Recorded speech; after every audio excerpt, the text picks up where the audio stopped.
They're sending millions of ballots all over the country.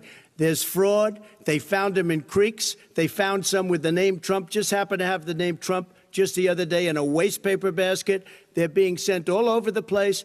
They sent 2 in a Democrat area. They sent out 1,000 ballots. Everybody got 2 ballots.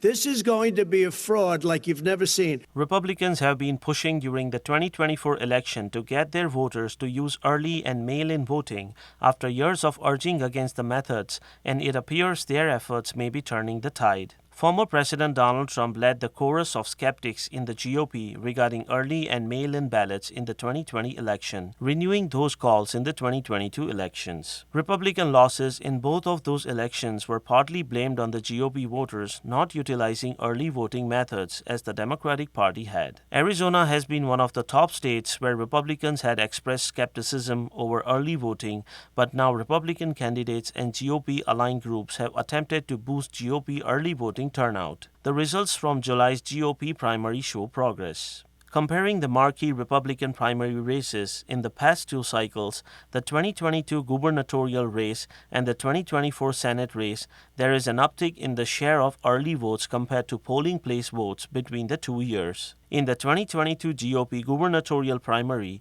roughly 79.82% of those voting used early voting methods compared to 83.67% of voters using early ballots in the 2024 Republican Senate primary. While the uptick is encouraging for Republicans in Arizona, the general election on November 5 will be the true test of whether the GOP's efforts have worked.